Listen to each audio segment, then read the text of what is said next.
Assalamualaikum warahmatullahi wabarakatuh. Alhamdulillahi rabbil alamin, wassalatu wassalamu ala asyrafil anbiya'i wal mursalin wa ala alihi wa sahbihi ajma'in. Rabbi shrah li sadri wa yassir li amri wa hlul 'uqdatan min lisani yafqahu qawli.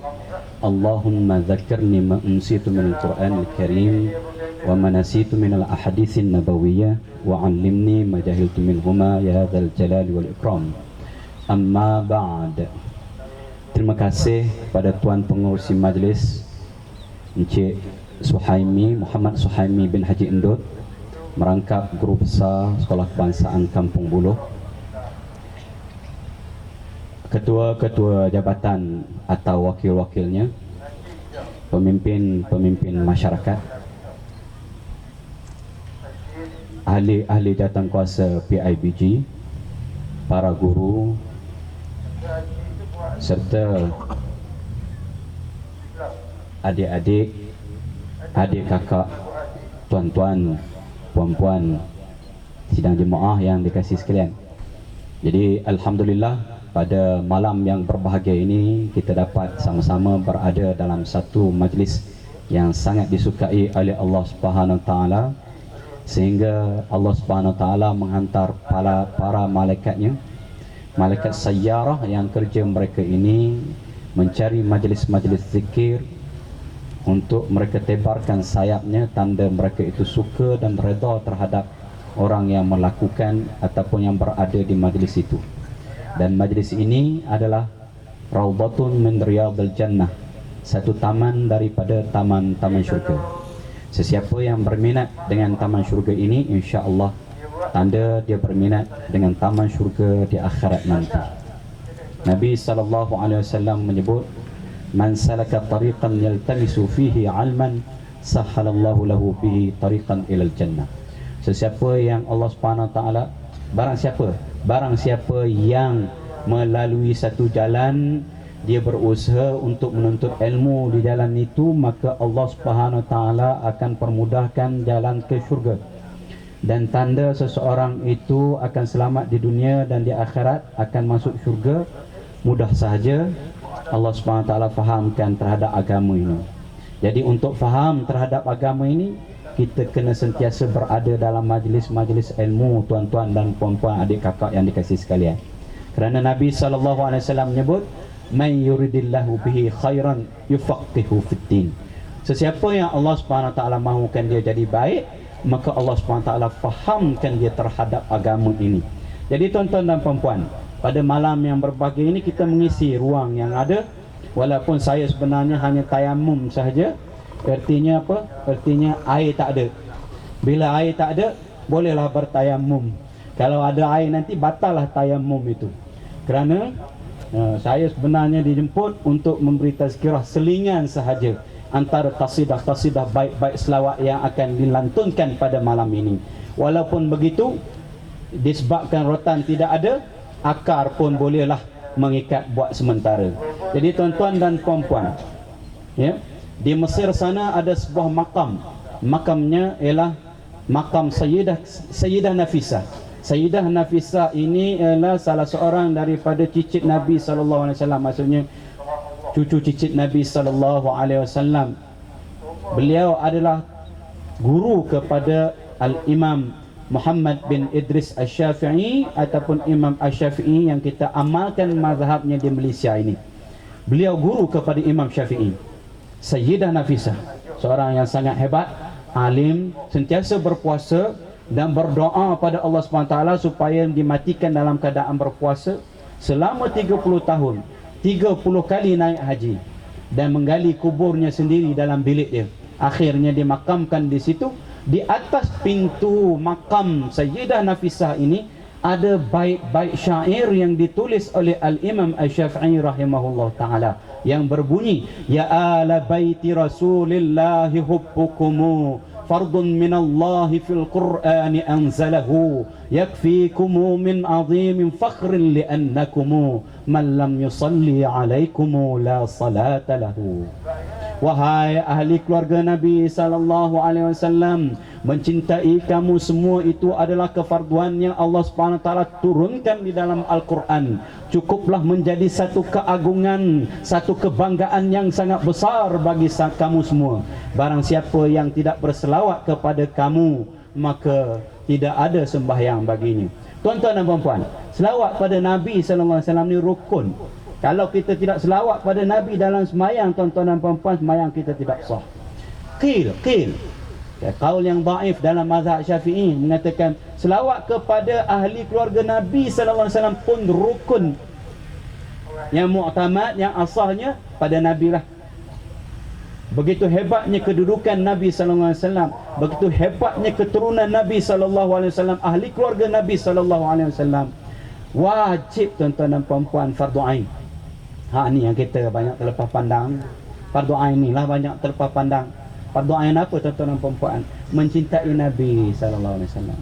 Nabi sallallahu alaihi wasallam sebut, la yu'minu ahadukum hatta akuna ahabba ilaihi min walidihi wa waladihi wan nasi ajma'in. Tidak sempurna iman seseorang kamu sehinggalah aku lebih dikasihi daripada dia mengasihi ayahnya, dia mengasihi anak-anaknya, dia mengasihi manusia keseluruhannya, baik isteri, baik ibu, baik adik-beradik, baik kaum keluarga, kaum kerabat, baik sahabat handai, baik isteri dan siapa sahaja. Kita kena kasih pada Nabi sallallahu alaihi wasallam lebih lagi tuan-tuan dan puan-puan. Allah Subhanahu wa taala sebut dalam Al-Quran, a'udzu billahi minasyaitonir rajim. An-nabiyyu aula bil mu'minina min anfusihim wa azwajuhu ummahatuhum. Nabi itu lebih aula, lebih perlu, lebih afdal. Mesti kita dahulukan daripada jiwa diri orang mukmin itu sendiri, tuan-tuan dan puan-puan. Dan isteri, para isterinya adalah ibu kepada orang mukmin. Saya selalu bagi contohlah tuan-tuan dan puan-puan. Katalah ada segelas air, segelas air. Di dunia ni ada segelas air saja. Dan air itu kita punya. Kita tak boleh minum tuan-tuan dan puan-puan kalau ada Nabi. Kita kena bagi air itu pada Nabi. Walaupun kita bahaya, walaupun mengancam nyawa kita, walaupun memudaratkan kita, kita kena bagi Nabi sallallahu alaihi wasallam minum air itu. Kenapa? Hak Nabi itu besar terhadap kita. Digandingkan dengan nama Allah Subhanahu wa taala menjadi kunci syurga, ataupun bolehlah kita kata gigi kepada kunci syurga. Apa miftahul jannah, kunci syurga tuan-tuan dan puan-puan? La ilaha illallah. Giginya apa? Gigi yang pertama ialah Muhammadur Rasulullah. Kita tak sebut Muhammadur Rasulullah walaupun kita ada kunci itu, tapi tak ada gigi, kita tidak boleh buka pintu syurga. Tuan-tuan dan puan-puan, menjadi syarat iman, menjadi syarat sah Islam kita, kita kena sebut nama Nabi Muhammad sallallahu alaihi wasallam dalam syahadatain. Kita kena selawat, kita kena sebut nama Nabi sallallahu alaihi wasallam dalam sembahyang kita. Kalau tidak sembahyang kita tidak sah. Kita kena sebut dalam khutbah, kalau tidak khutbah kita tidak sah, mai Jumaat kita tidak sah. Tuan-tuan dan puan-puan, besarnya hak Nabi sallallahu alaihi wasallam ni pada diri kita, maka wajib kita kasih. Nak kasih ni tuan-tuan dan puan-puan, macam mana nak buat? Kena kenal lah tak? Orang Melayu kata apa dia? Tak kenal maka tidak cinta. Maka kena kenal. Nak kena kenal macam mana? Macam mana caranya? Kena belajar. Jadi kena belajar sirah ni tuan-tuan dan puan-puan. Cuba cetuskan kuliah-kuliah sirah di masjid-masjid kita kalau kita ahli jawatan kuasa, ya? Ataupun paling-paling tidak kita bacalah. Tak apa membaca bab sirah ni, kerana dia fakta je. Kalau yang persoalan agama yang lain tak boleh harap membaca saja tuan-tuan dan puan-puan. Kena berguru, nanti takut salah faham. Tak boleh nak tanya buku, tak boleh nak tanya VCD. Dia belajar azan, dia belajar dengan buku saja. Dia minta pada Pak Bilal untuk azan, test power dia. Maka dia pun laungkan azan. Allahu Akbar, Allahu Akbar. Sedap dia laung tu 2 kali dia. Asyhadu an la ilaha illallah 2 kali pula. Pasal apa? Dalam buku ada 2x, 2 kali. Bukan suruh sebut 2 kali. Pasal apa? Pasal belajar dengan buku. Tahan jugalah ada keinginan nak belajar. Ini dah dapat anak. Saya dengar satu ceramah, Ustaz penceramah ni menunggu isterinya bersalin di pos natal. Ada seorang abang itu yang resah gelisah, bulu kilir, muka yang kusut masam, masai, kulu kilir. Lama-lama ustaz penceramah ini pun serabut. Tanya, kenapa bang? Iyalah, isteri saya nak bersalin. Dia kata, isteri saya nak bersalin juga. Relax lah. Saya tak boleh relax. Saya tak boleh. Selagi tak selesai semua ni, saya tak boleh tenang. Ya? Kenapa sebenarnya? Kata ustaz penceramah. Dia kata, lepas ni kena azan kan? Oh, rupa-rupanya dia bimbangkan diri dia, bukan dia bimbangkan isteri dia. Ustaz penceramah kata, tak apalah abang, biar saya tolong azankan. Legalah dia. Maulah abang itu duduk di sebelah ustaz. Ustaz pun tepuklah pahanya, lalu bertanya, anak yang keberapa ni ustaz? Anak yang ke-7. Allah, 7 orang dah anaknya. Dia tunggu di pos natal, ada misi Cina bawa keluar anak. Misi Cina tu kata, siapa ayahnya? Pulan bin Pulan. Kita ambil anak ni azan. Dia pun pangku anak dia. Lama tak berbunyi. Misi Cina tu kata, cepat sikit cik kalau boleh. Anak nak menyusu. Iyalah, nak tarik nafas ni. Dia pun tarik nafas. Dia mula, Allahu Akbar, Allahu Akbar, Allah. Takbir raya tu, takbir raya kata misi Cina. Misi Cina pun tahu. Masya Allah. Koman sungguh kata orang lelaki dapat anak, dia kontrak pada pokcik jaga, gad yang jaga pintu pos natal. Azan kan. Pasal apa ni tuan-tuan dan puan-puan? Pasal tak belajar. Baik, kena belajar. Dia kata pasal apa tak belajar? Allah ustaz, tok guru mati, tak sempat belajar. Padahal dia ngukah pagar dulu. Ni adik-adik ni, kita ada kem besar solat ni. Jangan ngukah pagar lari dan sebagainya. Kena belajar betul-betul. Belajar habis-habis. Jangan belajar tak habis. Ada orang belajar tak habis, dia tahu jawab salamnya sampai warahmatullah je. Tuan-tuan dan puan-puan, kita jawab salam ni kena lebih baik daripada orang yang memberi salam. Orang beri salam assalamualaikum, kita kena jawab waalaikumsalam warahmatullah. Orang sampai warahmatullah, kita kena wabarakatuh. Orang sampai wabarakatuh, kita hak jawab ni sampai wamaghfiratuh. Orang sampai wamaghfiratuh, kita sampai waridwanu. Orang sampai waridwanu tak ada lah dah weh. Pagah tu je. Dia tahunya ialah sampai warahmatullah saja tuan-tuan dan puan-puan. Dia kata tok guru dia mati, tak sempat nak belajar. Dia naik basikal tua, ada orang beri salam pada dia, assalamualaikum. Dia, waalaikumsalam warahmatullah. Lebih baik dia kata. Sampai depan lagi tuan-tuan dan puan-puan, ada pula orang beri salam, assalamualaikum warahmatullah. Sudah kita, aku tahu situ je nak buat macam mana ni. Dia pun jawab waalaikumsalam warahmatullah. Dia angkat sebelah tangan. Aku lebih baik. Dia kata orang tu tak angkat, aku angkat. Sampai depan, ada lagi hamba Allah beri salam, assalamualaikum warahmatullah, dengan angkat tangan. Lah sudah dia kata, aku habislah dia aku ni. Dia pun jawab waalaikumsalam warahmatullah. Dia angkat dua-dua, masuk longkang. Basikal dia. Kenapa? Belajar tak habis masuk longkang lah weh. Belajar kena habis-habis. Belajar betul-betul, kena berguru. Jangan main ikut-ikut saja. Ada main ikut-ikut saja. Dia baru masuk Islam.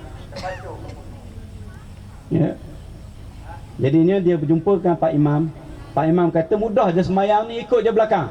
Dia pun ikut belakang Pak Imam. Ini seperti yang diceritakan oleh Tok Guru kepada ayah saya. Ayah saya, arwah ayah saya bercerita pada saya. Saya bercerita pada tuan-tuan pada malam ini. Jangan jadi macam ini. Dia semayang betul-betul duduk belakang Pak Imam. Bila sujud yang pertama tu ada Dajjal duduk belakang Melayu. Istilahnya Dajjal. Dia tepuk punggung tu, mu'alaf tu. Puk. Kata celah. Yang si mu'alaf ni ingatkan begitulah cara sembahyang. Siapa depan dia? Pak Imam. Dia tepuk punggung Pak Imam. Sila. Sakit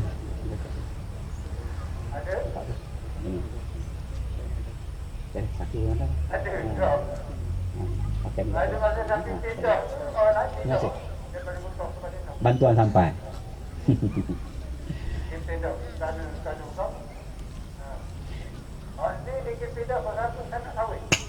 Bismillahirrahmanirrahim. Minum meluknya berdiri, sunnahnya berdiri, tapi tak ada tempat kita apalah. Sekali-sekala Nabi minum diri untuk tunjukkan bahawa perbuatan itu harus, tapi sunnahnya ialah duduk, ya. Baik. Sampai mana kita tadi, tuan-tuan? Pokok. Kalau tahu kat mana tu, tak apalah, kita boleh sambung lah. Kalau tak ada tu, kita berhentilah.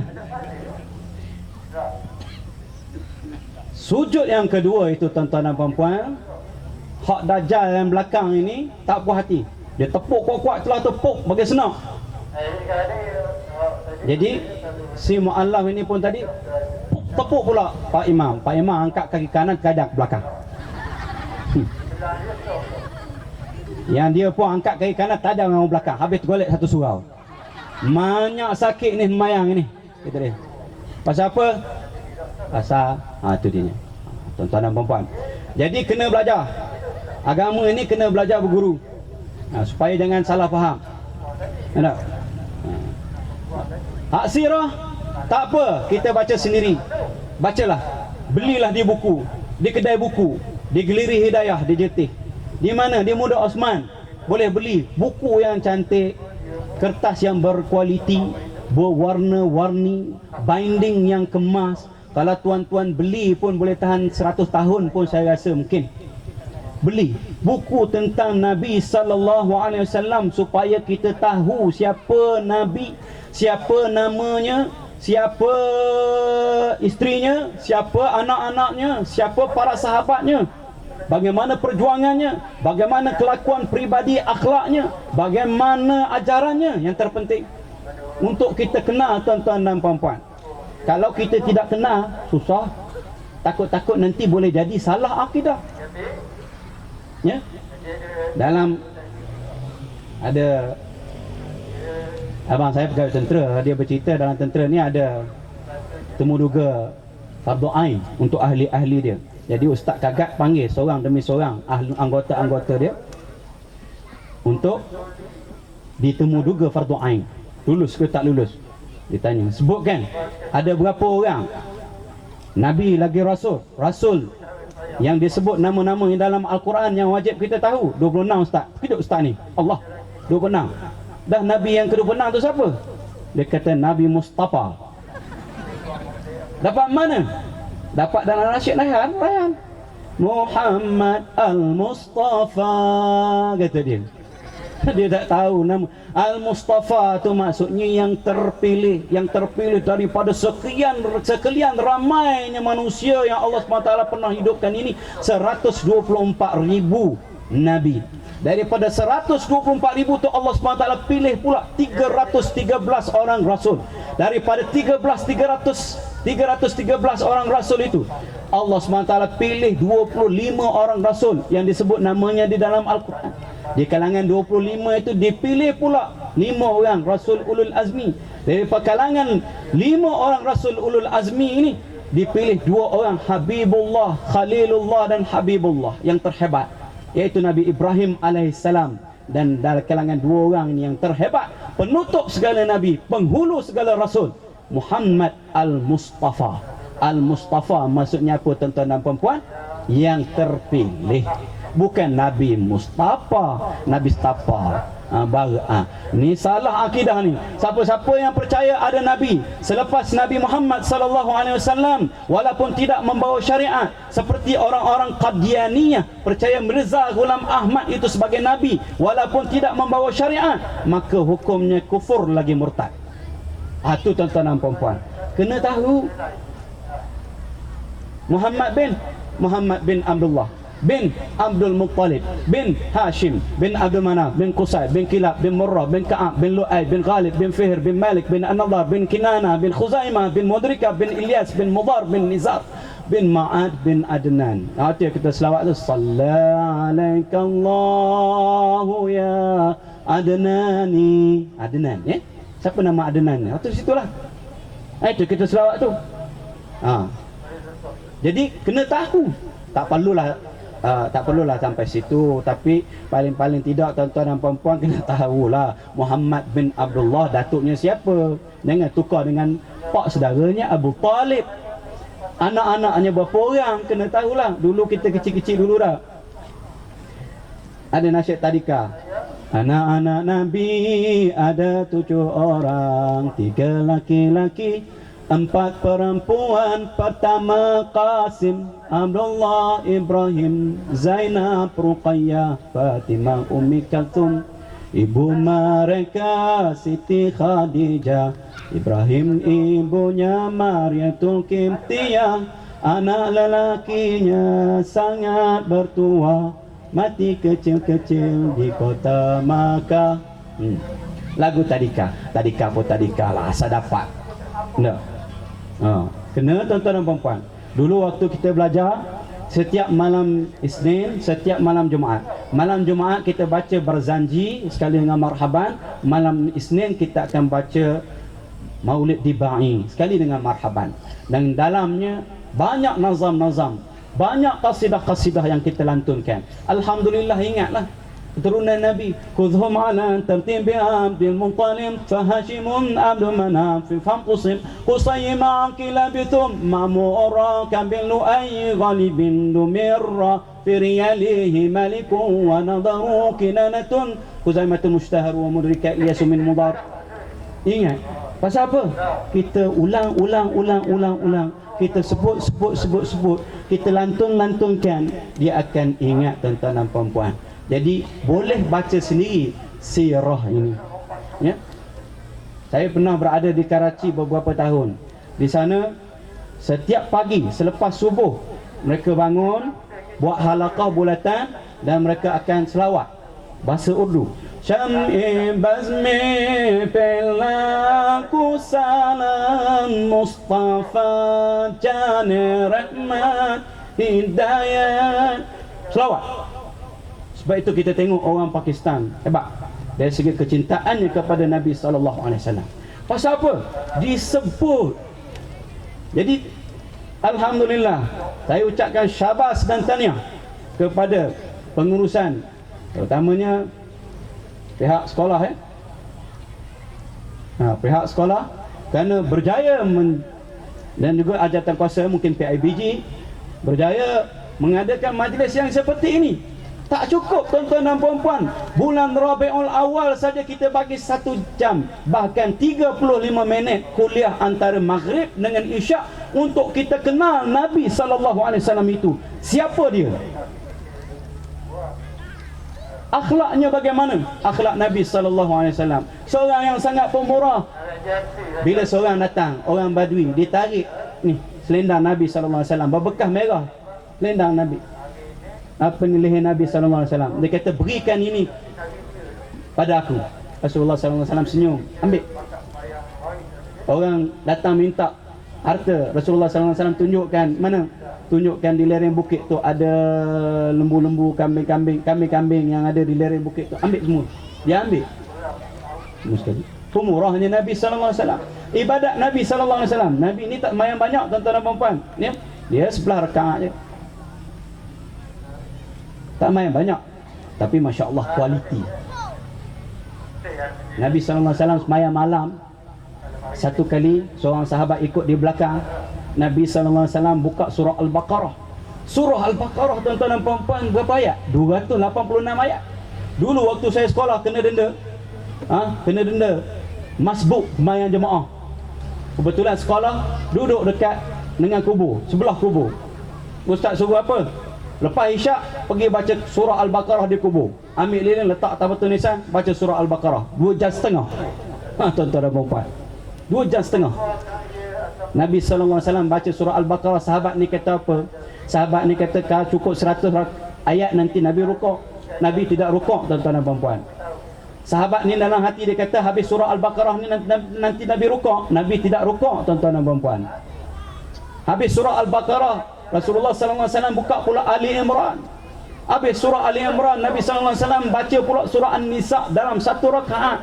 Patutlah bengkak-bengkak kaki Nabi sallallahu alaihi wasallam. Walaupun maksum, dia ampun dosa, dijamin masuk syurga Firdaus, Nabi sallallahu alaihi wasallam tetap juga sembahyang sampai bengkak-bengkak kaki.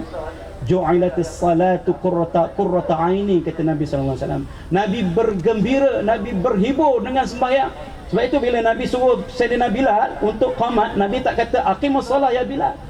Dia sebut apa? Arihna ya Bilal. Arihna daripada raha, rehatkan kami Bilal. Dalam sembahyang Nabi sallallahu alaihi wasallam berehat. Suka panjang-panjang. Kita mungkin terbalik sikit, suka pendek-pendek kalau boleh. Yasin, Allahu Akbar. Sah ramai masjid tu sembahyang tarawih. Saya kena dah sekali itu. Waktu belajar di 4 kali di Jordan dulu, ada kawan. Hidup kita. Dia hafiz, suara sedap. Lepas-lepas je Fatihah, Bismillahirrahmanirrahim. Taha, Allahu Akbar. Kata dia. Oh. Kalau boleh. Nah. Jadi tuan-tuan dan puan-puan, Nabi SAW suka sembahyang lama-lama. Saya dengar ceramah, penceramah pejabat agama, berceramah waktu dia kata waktu berkhidmat di belah-belah sana, dia kata ada 2 orang anak muda sedang menunggu Pak Imam di pintu. Pak Imam lepas-lepas lipat sejadah, tutup suis ke belakang. Anak muda ni sekat. Apa hal, kata Pak Imam. Dia kata apa? Pak Imam, kalau nak sembahyang lama-lama, panjang-panjang, Pak Imam sembahyang seorang-seorang. Kalau sembahyang berjemaah ni, pendek-pendek sudah. Apa Pak Imam tu baca, tuan-tuan dan puan-puan? Surah Wad-Duha aja. Wad-Duha. Dia dah warning dah Pak Imam tu. Ni tuan-tuan dan puan-puan. Jadi berbeza kita dengan Nabi SAW. Nabi sikit makan, kita sikit-sikit makan. Nabi sikit tidur, kita sikit-sikit tidur. Berbeza. Jadi kita nak kenal supaya apa, tuan-tuan dan puan-puan? Nak dapatkan rasa kasih. Bila ada rasa kasih, kita akan ikut. Betul tuan-tuan dan puan-puan? Kita akan ikut. Ta'sil ilaha wa tad'i hubbahu, hadza fil qiyas la amrun badi'un. Kamu derhaka pada Allah Subhanahu wa taala sedangkan kamu dakwa kamu cinta pada dia. Ini kias yang pelik. Yang sangat pelik ni. Kata kasih tapi tak ikut. Kata sayang tapi tak ikut. Ini pelik ni tuan-tuan dan puan-puan. Mesti ikut. Al-mar'u ma'a man ahab, kata Nabi sallallahu alaihi wasallam. Seseorang akan bersama dengan yang dia kasih. Cuba tengok generasi kita. Kalau dia suka kepada pemain bola, dia akan ikut. Gambarnya ada, caranya, pakaiannya, mungkin fashion rambutnya, dia akan ikut. Pasal apa? Kasih. Kenal pula pemain bola tu. Pemain bola tu cukur bulu kaki pun dia tahu. Baik. Kenapa? Kerana ambil tahu. Baik. Bismillah. Satu kali Nabi SAW berkuliah dengan para sahabat. Ada seorang badui yang mencelah. Dia bertanya, mata sa'ah ya Rasulullah, bila hari kiamat ni Nabi? Nabi SAW senyap. Habis kuliah tu baru Nabi tanya, siapa yang bertanya tadi? Nabi tanya balik, apa yang engkau sediakan untuk itu? Itu yang penting sepatutnya ditanya. Bukan bila kiamat itu. Apa yang kita sediakan untuk itu? Paling-paling tidak kita sediakan untuk kiamat kecil kita. Kiamat kecil kita ialah mati. Itu kiamat kecil kita. Apa yang kita sediakan untuk itu? Itu yang penting. Orang Badui ini kata, aku tidak sediakan ibadat yang banyak, sembahyang yang banyak, puasa yang banyak ya Rasulullah. Tetapi aku sediakan dalam hati ini ada kecintaan yang besar kepadamu ya Rasulullah. Ada kecintaan yang besar padamu ya Rasulullah. Rasulullah kata, al-mar'u ma'a man ahabba. Seseorang akan bersama dengan orang yang dia kasih. Man ahabbani kana ma'i fil jannah. Siapa yang mengasihiku, dia akan bersamaku di syurga. Maka pada hari itu ada para sahabat cerita, dia kata apa? Dia kata pada hari itu para sahabat raca macam-macam hari raya. Sukanya para sahabat. Kerana apa? Kerana Nabi sebut siapa yang mencintai, seseorang akan bersama dengan orang yang dicintai, dan mereka tahu dalam hati mereka betapa cintanya pada Rasulullah sallallahu alaihi wasallam.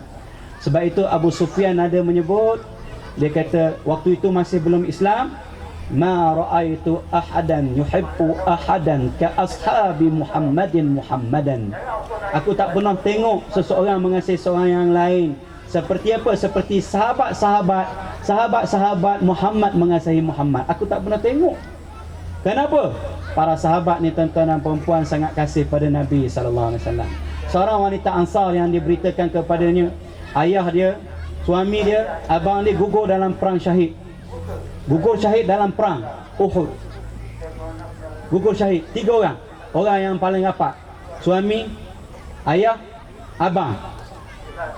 Apakah dia menangis, mengoyak-ngoyakkan baju, menampau-nampau muka, menarik-narik rambut, bergolek di tanah, wah, meraung, meratap dan sebagainya, tuan-tuan dan perempuan? Ini niyahah, ya? Haram hukumnya. Jenazah akan diazab dengan perbuatan itu kalau kita tak beritahu, ya? Kalau jenazah tak beritahu waktu hidupnya, maka dia akan diazab dengan tangisan keluarganya yang begitu. Wanita Ansar ni kata apa? Dia kata, bagaimana Rasulullah? Apakah beliau selamat? Diberitakan Rasulullah SAW masih selamat walaupun ada mengalami kecederaan yang ringan. Dia kata, bawa aku jumpa dia. Dan dia bawa perempuan ni jumpa dengan Rasulullah SAW. Tengok. Dan dia kata apa?